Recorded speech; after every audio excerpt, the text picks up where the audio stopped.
Oh my God! Napakagulgol na lang ang mga residenteng yan habang pinapanood ang paglamon ng lupa sa kanilang mga bahay sa Zone 3, Barangay Burabod sa Libon, Albay. Di bababa sa 10 bahay ang natabunan. Wala namang napaulat na nasaktan. Sa Libon pa rin, isa namang bangkay ang natagpuan ng Coast Guard Bicol na nagsagawa ng rescue operations. Suspendido na ang klase sa lahat ng antas ng paaralan sa buong Luzon bukas. Wala na ring pasok bukas sa mga tanggapan ng gobyerno sa buong Luzon dahil sa inaasahang pag-ulang dulot ng Bagyong Christine. Inanunsya ng Office of the Executive Vice or the Executive Secretary. Bago pa man ang inaasahang landfall ngayong gabi, hanggang bukas ng madaling araw sa Isabela, mahigit 1 milyong individual na ang naapektuhan ng Bagyong Christine sa iba't ibang rehiyon sa bansa. 3 ang nasawit. Sa ngayon, nakararanas ng malakas na hangin at ulan ang Aurora. May live report si Katrina Son. Katrina? Atom, sa mga oras nga na ito ay malakas na hangin na sinasabayan ng pabugso-bugsong pag-ulan ang nararanasan natin dito sa Kasiguran sa Aurora. Nasa ilalim ng signal number 3 ang northern at central portions ng Aurora, habang signal number 2 naman ang nalalabing bahagi nito. Kasabay ng malakas na buhos ng ulan, ang mabilis na pagtaas ng tubig sa ilog sa Isabela. Hindi na makaya, ma'am, kasi malulubog lang yung dadaan dyan. Ang ilang taga-Ilagan City dinala na sa mas ligtas na lugar ang kanilang mga alagang hayop at mga gamit. Halos 400 individual na ang nag-evacuate mula sa iba't ibang bayan sa Isabela. Lakas po yung hangin, may baby po ako. Inaasahang ngayong gabi magla-landfall ang Bagyong Christine sa Isabela. Inilikas na rin ang mga residente sa coastal town ng Divilacan at Palanan dahil sa banta ng storm surge. Sa Dipakulaw, Aurora, natatakot ako sa hangin. Ayaw ko pang mamatay. Malakas na hangin na sinabayan pa ng pag-uulan ang naranasan ng mga taga rito sa Barangay Borlongan sa Dipakulaw, Aurora. Mula yan kagabi hanggang kaninang madaling araw. Kaya naman ang mga puno dito ng papaya naputol at nagsipagtumbahan. Simula kahapon, nagpatupad na ng preemptive evacuation sa ilang mga barangay sa Dinalungan, Kasiguran, Dilasag at Dipakulaw bilang pag-iingat sa baha at storm surge o daluyong. Sila po yung prone at based doon sa track ng Pag-asa ay sila po yung malapit doon sa mata. Naka-alerto na rin ang Provincial Disaster Risk Reduction and Management Office sa Pangasinan sakaling umapaw ang ilang river system. Bili ni Pangulong Marcos sa mga ahensya ng gobyerno, tutukan ang mga residenteng nagpapa-rescue at sa mga lugar na mahirap abutin. Number 1 from the AFP, airlift kasi may mga kalsada hindi pa madaanan. Sa mga dam naman, pababain na natin na hindi apektado yung mga downstream communities. Para pagdating ng malakas na ulan, mababa na, hindi naman mababa pero mas naibaba natin yung tubig. Kaninang hapon, nagpakawala na ng tubig ang San Roque, Magat, ang Buklaw at Binga Dam.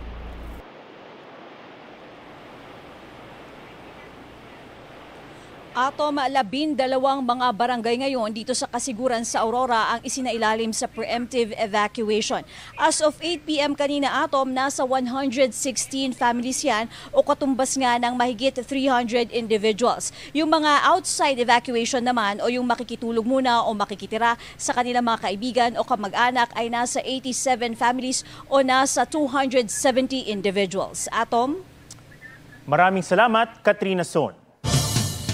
Napuruhan ng Bagyong Christine ang Bicol Region kung saan record-breaking ang dami ng ulan na bumuhos. May live report si John Consulta. John. Atom, maayos na ang panahon dito sa Naga City pero ang Bagyong Christine nag-iwan ng matinding pinsala. Yumakap na lang sa puno ng nyog ang lalaking yan para hindi matangay ng rumalagas ang baha sa Nabua, Camarines Sur. Nasagip siya kalaunan. Sa bayan ng Pili, todo kapit sa salbabida ang isang residente para di lumubog sa baha. Buwis-buhay siyang iniligtas ng rescuer. Atak! Atak! Sinagip din ang mga residenteng lumikas sa bubong. Sa Naga City, umabot sa ikalawang palapag ang taas ng baha, kaya tinawid ng ilang residente ang madudulas na bubong para makakyat sa ikatlong palapag ng kanilang kapitbahay. Kasama sa mga nilikas ang isang sanggol na isinakay sa batya at ilang bata. Mabilis ding tumaas ang baha sa isang subdivision. Kinabukasan, tumambad ang patong-patong na sasakyang tinangay ng flash flood.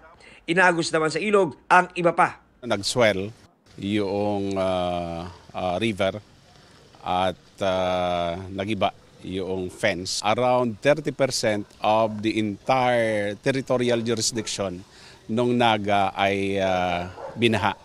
And around 70% ng ating population ay naapektuhan o nakaranas ng pagbaha. First time. Unprecedented po ito. Ang bayan ng Bato, nagmistulang dagat sa lawak ng baha. Lubog ang mga kalsada, kaya bangka na ang ginagamit ng mga residente. Sa Libon Albay, mabilis ding tumaas ang baha, kaya napaakyat sa bubong ang ilang residente. Inabot ang second floor ng ilang bahay. Wasak naman ang biyak na Bato Bridge. Sa bayan ng Pio Duran, abot dibdib ang baha.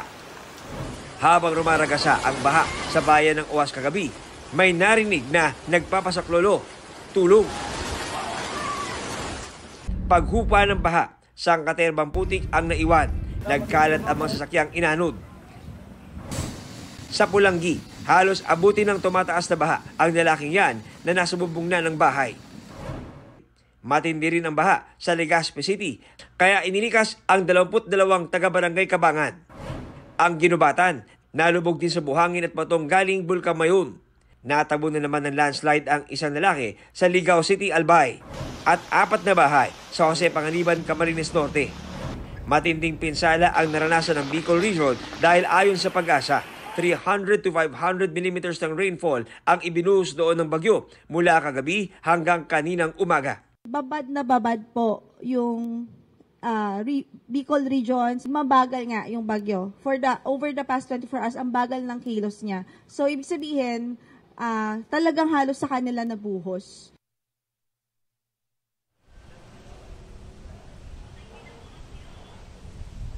Atop kinumpirma ng Naga City LGU na nakatanggap sila ng report ng mga nasugatan at mga casualties dito sa Bagyong Christine. Pero ayon sa kanila ay nagkasagawa pa sila ng validation at kinakailangan pa raw ng confirmation ng PNP kaugnay dito. Balik sa iyo, Atop. Maraming salamat, John Consulta.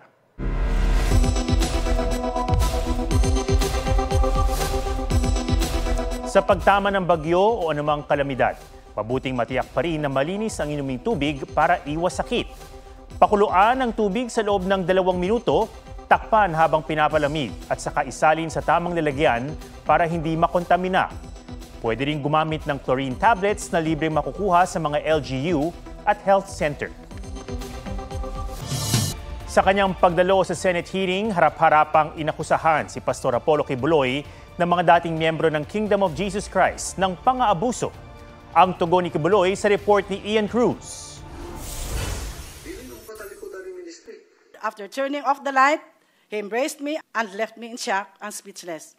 He then said, "This is the fulfillment of God's revelation." You cannot say, "I don't want," because if you say, "I don't want," he said, "you will go to hell," like things like that. Isinalaysay ng mga dating miyembro ng Kingdom of Jesus Christ ang naranasan umano nilang pang-aabuso sa kamay ni Pastor Apollo Kibuloy. Ang Ukrainian na si Yulia Voronina, bahagi raw noon ng pastoral ministry. Nobody can deny that there is a pastoral ministry, even Mr. Kibuloy himself. And everybody knows that only girls and young and beautiful women are included there. He had the key of each room, and just in the middle of the night, he come to my room and have sex with me. Wala pong katotohanan yung kanilang mga sinabi.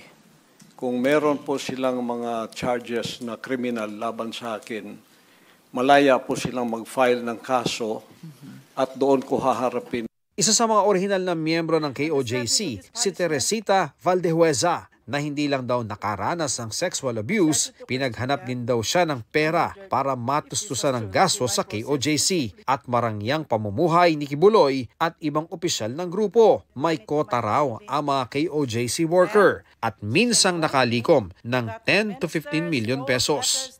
We recruited and trafficked our young people from Mindanao and Visayas to Carol in the provinces of Luzon and in the National Capital Region cities.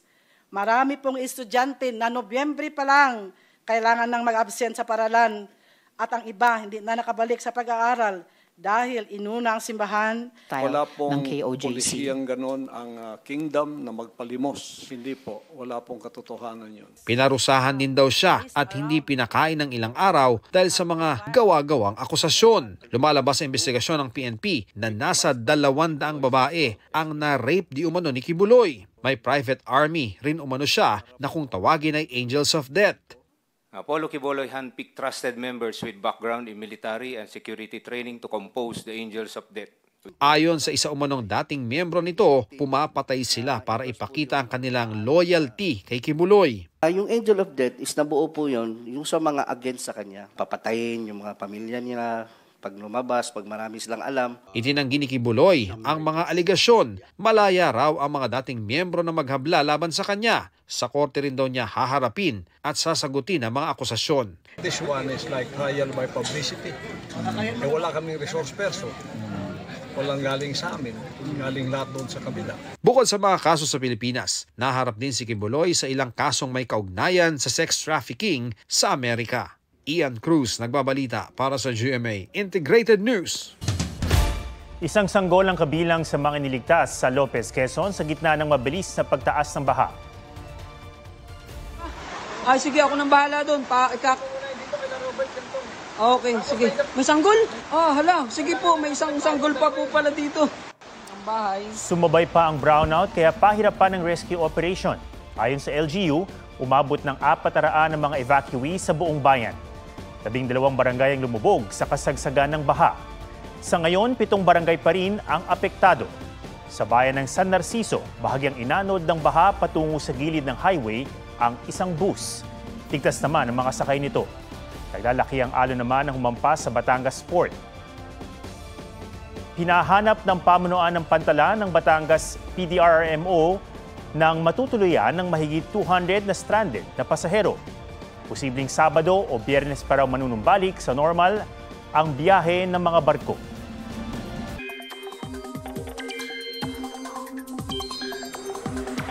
Sa 11 p.m. bulletin ng Pag-asa, namataan ang sentro ng Bagyong Christine sa baybayin ng Palanan, Isabela. May lakas ng hangin na 95 km per hour at bugsong aabot sa 115 km per hour. Patuloy itong kumikilos northwest sa bilis na 20 km per hour. Anumang oras ay magla-landfall na ang bagyo sa Isabela at Northern Luzon sa loob ng 12 oras.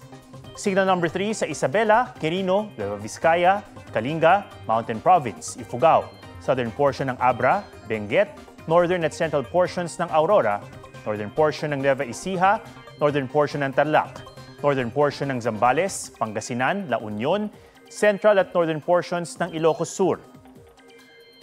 Signal number 2 naman sa Metro Manila, Ilocos Norte, rest of Ilocos Sur, Apayao, rest of Abra, Cagayan kabilang ang Babuyan Islands, rest of Aurora, rest of Nueva Ecija, Bulacan, rest of Tarlac, Pampanga, rest of Zambales, Bataan, Cavite, Laguna, Rizal, Batangas, northern at central portions ng Quezon kabilang ang Polillo Islands at northwestern portion ng Camarines Norte. Signal number 1 naman sa Batanes, rest of Quezon, Occidental Mindoro kasama ang Lubang Islands, Oriental Mindoro, Marinduque, Romblon, northern portion ng mainland Palawan, Cuyo Islands, Calamian Islands, rest of Camarines Norte, Camarines Sur, Albay, Sorsogon at Masbate kasama ang Ticao at Burias Islands.